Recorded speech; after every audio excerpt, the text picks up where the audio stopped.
ನಮಸ್ತೆ, welcome to Vanitha ನಾಡಿಗ್ಸ್ kitchen. ಇವತ್ತು ನಾನೊಂದು ಹೊಸ ಕಾನ್ಸೆಪ್ಟ್ನೊಂದಿಗೆ ನಿಮ್ಮ ಮುಂದೆ ಬಂದಿದ್ದೀನಿ. ನನ್ನ ಮಗಳಾದ ಸಂಪದಾ ಮುಕೇಶ್ಲ ಮೊದಲ ಮಂಗಳಗೌರಿ ಪೂಜೆಯ ಒಂದು ಪಕ್ಷಿ ನೋಟದೊಂದಿಗೆ ಬಂದಿದ್ದೀನಿ. ನಾವು ಮೂಲತಃ ಮಹಾರಾಷ್ಟ್ರದ ಕರಾಡದವರಾಗಿದ್ದು ಪೂಜೆ ಪುನಸ್ಕಾರಗಳು ವಿಧಿವಿಧಾನಗಳನ್ನು ಬಹಳಷ್ಟು ಆಚರಣೆಗಳನ್ನು ರೂಢಿಸಿಕೊಂಡು ಬಂದಿದ್ದೇವೆ. ಮಣ್ಣೆತ್ತಿನ ಅಮಾವಾಸ್ಯೆಯಿಂದ ಶುರುವಾಗಿ ದೀಪಾವಳಿವರೆಗೂ ಪ್ರತಿಯೊಂದು ಹಬ್ಬವನ್ನು ವಿಧಿವತ್ತಾಗಿ ಶ್ರದ್ಧೆಯಿಂದ ಆಚರಿಸುತ್ತೇವೆ. ನಮ್ಮ ಪೂರ್ವಜರು ಮಾಡಿದ ಪುಣ್ಯವೋ ಎಂಬಂತೆ, ಅಲ್ಲದೆ ನಮ್ಮ ಅದೃಷ್ಟವೋ ಎಂಬಂತೆ, ನಮ್ಮ ಮಗಳ ಮದುವೆ ರಾಜಸ್ಥಾನದ ಮುಕೇಶ್ ಶರ್ಮಾನೊಂದಿಗೆ ಜನವರಿ 20, 2025 ಸಾಗರದ ರಾಘವೇಶ್ವರ ಸಭಾಭವನದಲ್ಲಿ 5 ದಿನಗಳ ಕಾಲ ಅದ್ಧೂರಿಯಾಗಿ ನೆರವೇರಿತು. ಇದಕ್ಕೆ ಸಾವಿರಾರು ಜನ ಸಾಕ್ಷಿಯಾಗಿದ್ದರು. ಸಂಪದಾ ಮತ್ತು ಮುಕೇಶ್ ಇವಾಗ ಪೂನಾದಲ್ಲಿ ಅನ್ಯೋನ್ಯವಾಗಿ ಜೀವನ ನಡೆಸ್ತಾ ಇದ್ದಾರೆ. ಇದೇ ಹೊತ್ತಿನಲ್ಲಿ ನಮ್ಮ ಪೂಜೆ ಪುನಸ್ಕಾರಗಳಿಗೂ ಸ್ವಲ್ಪ ಇಂಪಾರ್ಟೆನ್ಸ್ ಕೊಡೋಣ ಅಂಥೇಳಿ ಅನ್ನಿಸ್ತು. ನಮ್ಮಲ್ಲಿ ಮಗಳು ಅಥವಾ ಸೊಸೆ ಮದುವೆಯಾದ ಮೊದಲ ವರ್ಷದಲ್ಲಿ ಎಲ್ಲ ಹಬ್ಬಗಳಿಗೂ ತವ್ರ ಮನೆಗೆ ಬರೋ ಸಂಪ್ರದಾಯವಿದೆ. ಆದರೆ ಸಾಗರದಿಂದ ಪೂನಾ ಬಹಳ ದೂರ ಇರೋದ್ರಿಂದ ಅವಳಿಗೆಲ್ಲ ಹಬ್ಬಕ್ಕೂ ಬರೋದು ಕಷ್ಟ. ಆದರೆ ಈ ಮಂಗಳಗೌರಿಗೆ ಮಾತ್ರ ನಾವು ಅವಳಿಗೆ ಬರಲೇಬೇಕೆಂದು ಕಂಡೀಷನ್ ಹಾಕಿದ್ವಿ. ಹಾಗೆಯೇ ಆಹ್ವಾನನೂ ಕೊಟ್ವಿ. ಹಾಗಾಗಿ ಅವಳು ಬಂದಳು. ಶ್ರಾವಣ ಮಾಸದ ಮೊದಲ ಮಂಗಳಗೌರಿ ಪೂಜೆ ನಮ್ಮಲ್ಲಿ ಮಾಡುವುದಕ್ಕೆ ಎಲ್ಲ ಸಿದ್ಧತೆಯೂ ಮಾಡ್ಕೊಂಡ್ವಿ. ಇದಕ್ಕೆ ನಮ್ಮ ಜೊತೆ ನಮ್ಮ ಅತ್ತಿಗೆಯವರ ಫ್ಯಾಮಿಲಿ ಕೂಡ ಜಾಯ್ನ್ ಆದರು. ಹಾಗೆಯೇ ನಮ್ಮ ನೆಂಟರು, ಇಷ್ಟರು, ಗೆಳೆಯರು, ಬಂಧು ಬಾಂಧವರು, ನನ್ನ ತವ್ರ ಮನೆಯವರು ಎಲ್ಲರೂ ಬಂದರು. ಒಟ್ಟಾರೆ ಮನೆ ತುಂಬ ಸಂಭ್ರಮದ ವಾತಾವರಣ. ಪೂಜೆ ಮಾಡಲಿಕ್ಕೆಂದು ಸಂಪದನ ಜೊತೆ ವಿಜೇತ ಮತ್ತು ಮಹೇಶ್ವರಿ ಕೂಡ ಇದ್ದರು. ಅತ್ತಿಸರದ ವಿಷ್ಣು ಭಟ್ರ ನೇತೃತ್ವದಲ್ಲಿ ಮಂಗಳಗೌರಿ ವ್ರತವನ್ನು ಮಾಡಿಸಲಾಯಿತು. ಈ ಪೂಜೆಯನ್ನು ಮದುವೆ ಆದ 5 ವರ್ಷ ಶ್ರಾವಣ ಮಾಸದ ಮಂಗಳವಾರ ಮಾಡ್ತಾರೆ. ಮೊದಲನೇ ಮಂಗಳವಾರ ತವ್ರ ಮನೇಲಿ ಮಾಡ್ತಾರೆ. ನಂತರದ ಮಂಗಳವಾರವನ್ನು ಸಾಧ್ಯತೆ ಇದ್ದರೆ ತವ್ರ ಮನೆಯಲ್ಲೇ ಎರಡನೇದು ಮಾಡ್ಕೊಂಡು ಹೋಗ್ತಾರೆ. ಇಲ್ಲೇ ಇದ್ದರೆ ಗಂಡನ ಮನೆಯಲ್ಲಿ ಉಳಿದ ಮಂಗಳವಾರವನ್ನು ಪೂಜೆ ನೆರವೇರಿಸ್ತಾರೆ. ಹಾಗೆಯೇ ಈ ಶ್ರಾವಣ ಮಾಸದ ಮೊದಲನೇ ಮಂಗಳವಾರ ಅಥವಾ 5ನೇ ವರ್ಷ ಕೊನೆಯ ಮಂಗಳವಾರದಂದು ಬಾಗಿನವನ್ನು ಕೊಡಲಾಗುತ್ತೆ. ಇದನ್ನು ತಾಯಿಗೆ ಕೊಡ್ತಾರೆ ಬಾಗಿನ. ಅದು ಮುಂದಿಂದು ನೆಕ್ಸ್ಟ್ ಮಾಡ್ತೀವಿ. ಪ್ರತಿ ಮುತ್ತೈದೆಯು ತನ್ನ ಗಂಡನ ಆಯಸ್ಸು ವೃದ್ಧಿ ಹಾಗೂ ಉದ್ಯೋಗಾಭಿವೃದ್ಧಿಗಾಗಿ ಈ ವ್ರತವನ್ನು ಮಾಡ್ತಾರೆ. ಈ ವ್ರತವನ್ನು ಹೆಚ್ಚಾಗಿ ಕರಾಡ ಬ್ರಾಹ್ಮಣರಲ್ಲಿ, ಚಿತ್ತಪವನರಲ್ಲಿ, ಹಾಗೆಯೇ ಕರ್ನಾಟಕ ಬ್ರಾಹ್ಮಣರಲ್ಲಿ, ಹಾಗೆಯೇ ವೈಷ್ಣವರಲ್ಲಿ ಎಲ್ಲರೂ ಇದನ್ನು ಮಾಡ್ತಾರೆ. ನಮ್ಮಲ್ಲಿ ಇದು ಮೊದಲಿನಿಂದನೂ ಪದ್ಧತಿ ಇದೆ. ಹಾಗೆಯೇ ಒಂದೊಂದು ಕಡೆ ಒಂದೊಂದು ಥರ ಆಚರಣೆ ಮಾಡ್ತಾರೆ. ಅಲ್ಲದೆ ಈ ವ್ರತದಲ್ಲಿ ಮೊದಲು ಪೂಜೆ ಎಲ್ಲ ನೆರವೇರಿಸಿ ಇವತ್ತು ಉಪ್ಪಿಲ್ಲದ ಅಡುಗೆನ ಊಟ ಮಾಡಬೇಕು. ನಂತರ ಅವಳು ಸಂಜೆ ಹೊತ್ತು ನೃತ್ಯ, ಭಜನೆ, ವಿವಿಧ ಆಚರಣೆಗಳನ್ನು ಮಾಡಬೇಕು. ಹಾಗೆಯೇ ನಮ್ಮಲ್ಲಿ ಕೂಡ ಅದನ್ನು ನಾವು ಕೈಗೊಂಡ್ವಿ. ಅಲ್ಲದೆ ಈ ವ್ರತ ಮಾಡಲಿಕ್ಕೆ ಹೆಚ್ಚೇನು ಕಷ್ಟ ಇಲ್ಲ. ವ್ರತ ಮಾಡೋ ಮುತ್ತೈದೆ ಮಿಂದು ಶುಚಿಯಾಗಿ ಬಟ್ಟೆ ಧರಿಸಿ ತಯಾರಾಗಿ ದೇವ್ರ ಮುಂದೆ ಹೂವು, ಹಣ್ಣು, ಅರಿಶಿಣ, ಕುಂಕುಮ, ಅಕ್ಷತೆ, ಕಾಯಿ, ಬತ್ತಿ, ಗೆಜ್ಜೆ ವಸ್ತ್ರ ಎಲ್ಲದನ್ನು ರೆಡಿ ಮಾಡಿಕೊಂಡು ಒಂದು ತಟ್ಟೆಯಲ್ಲಿ ಒಂದು ಬೆಟ್ಟೆ ಅಟ್ಟಿಗೆ ಇಟ್ಟು ಗಣಪನ ಪೂಜೆ ಮಾಡಬೇಕು. ನಂತರ ತವ್ರ ಮನೆಯವರು ಕೊಟ್ಟ ಬೆಳ್ಳಿಯ ಪಂಚಪಿಂಡಿಯನ್ನು ಇಟ್ಕೊಂಡು ವ್ರತವನ್ನು ಆರಂಭಿಸಬೇಕು. ಈ ಪಂಚಪಿಂಡಿಯಲ್ಲಿ ಗಣಪತಿ, ಈಶ್ವರ, ಪಾರ್ವತಿ, ನಾಗಪ್ಪ, ಹಾಗೆಯೇ ದೀಪಸ್ತಂಭ ಜೊತೆಗೆ ಅರ್ಶಿಣ ಕುಂಕುಮದ ಬಟ್ಲು ಇರ್ತದೆ.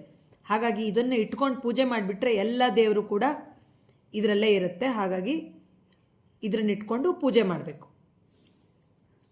ವಿಷ್ಣು ಭಟ್ರ ಸಾರಥ್ಯದಲ್ಲಿ ಪೂಜೆಯನ್ನು ಶಾಸ್ತ್ರೋಕ್ತವಾಗಿ ನಡೆಸಲಾಯಿತು. ಇನ್ನುಳಿದಂಥ ಮಂಗಳವಾರ ಗಂಡನ ಮನೆಯಲ್ಲಿ ಆಚರಿಸ್ತೀನಿ ಅಂಥೇಳಿ ಸಂಪದ ನಮ್ಮ ಜೊತೆ ವಾಗ್ದಾನ ಮಾಡಿದ್ಲು. ಹಾಗೆಯೇ ಅವಳಿಗೆ ಪಂಚಪಿಂಡಿಯನ್ನು ಕೊಡಲಾಯಿತು. ಅದನ್ನು ತಗೊಂಡು ಅವಳು ಒಂದು ಡಬ್ಬಿಲಿ ಇಟ್ಕೊಂಡ್ಳು. ಹಾಗೆಯೇ ಪೂಜೆ ನಂತರ ನೈವೇದ್ಯ, ಆರತಿಯೊಂದಿಗೆ ಸಂಪನ್ನಗೊಳಿಸಲಾಯಿತು. ನಂತರ ಭೋಜನ ವ್ಯವಸ್ಥೆಯನ್ನು ಕೂಡ ಭರತ್ನಾಡಿಗರವರು ತುಂಬ ಅಚ್ಚುಕಟ್ಟಾಗಿ ಅರೇಂಜ್ ಮಾಡಿದರು. ನಮ್ಮ ಮದುವೆ ಮನೇಲಿ ಯಾರು ಅಡುಗೆ ಮಾಡಿದ್ರೋ ಅವರೇನೆ ಇವತ್ತು ಕೂಡ ಅಡುಗೆ ಮಾಡಿಕೊಟ್ಟಿದ್ರು. ಹಾಗಾಗಿ ತುಂಬಾ ಚೆನ್ನಾಗಿತ್ತು ಊಟ ಎಲ್ಲ. ಬಂದವರೆಲ್ಲರೂ ಕೂಡ ಭೋಜನವನ್ನು ತುಂಬ ಚೆನ್ನಾಗಿ ಹೊಗಳಿದರು. ಭೋಜನದ ನಂತರ ಸಂಜೆ ನಮ್ಮ ಸದ್ಗುರು ಭಜನಾ ಮಂಡಳಿ ವತಿಯಿಂದ ಅದ್ಭುತವಾಗಿ ಭಜನೆಯನ್ನು ಏರ್ಪಡಿಸಿದ್ವಿ. ನಂತರ ಫಲಹಾರ ವ್ಯವಸ್ಥೆ ಇತ್ತು. ಫಲಹಾರ ವ್ಯವಸ್ಥೆಯೊಂದಿಗೆ ಆರತಿ ಎಲ್ಲ ಮುಗಿಸಿ ಮಂಗಳಗೌರಿ ವ್ರತವನ್ನು ಸಂಪನ್ನಗೊಳಿಸಲಾಯಿತು. ಈಗ ನಮ್ಮಲ್ಲಿ ಸದ್ಗುರು ಭಜನಾ ಮಂಡಳಿ ವತಿಯಿಂದ ಭಜನೆ ಏರ್ಪಡಿಸಿದ್ದೀವಿ. ಆ ವಿಡಿಯೋನ ಈಗ ನಿಮ್ಮ ಮುಂದೆ ಪ್ರಸ್ತುತಪಡಿಸ್ತಿದ್ದೀವಿ. ಜೊತೆಗೆ ನನ್ನ ತಮ್ಮನ ಮಕ್ಕಳು ಮುಕ್ತ ಮತ್ತು ಮಾನ್ಯ ಇಬ್ಬರು ಕೂಡ ಹಾಡು ಹೇಳಿದರು. ಅದನ್ನು ಕೂಡ ನಿಮ್ಮ ಮುಂದೆ ಪ್ರಸ್ತುತಪಡಿಸ್ತಾ ಇದ್ದೀವಿ. ಜೊತೆಗೆ ನೃತ್ಯ ಎಲ್ಲದನ್ನು ಕೂಡ ತೋರಿಸ್ತಾ ಇದ್ದೀವಿ. ನೀವು ನೋಡಿ ಇದನ್ನು ಎಂಜಾಯ್ ಮಾಡಿ, ಹಾಗೆಯೇ ಲೈಕ್ ಮಾಡಿ.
ನಾವು ವೈಜ್ಞಾನಿಕ ಹಿನ್ನೆಲೆಯನ್ನು ನೋಡಿಕೊಂಡು ಪೂಜೆ ಮಾಡಬೇಕು ಅಂತಲ್ಲ, ಆದರೆ ಇವತ್ತಿನ ಕಾಲ, ಇವತ್ತಿನ ಪರಿಸ್ಥಿತಿ ಹಾಗೆ ಬಂದಿದೆ.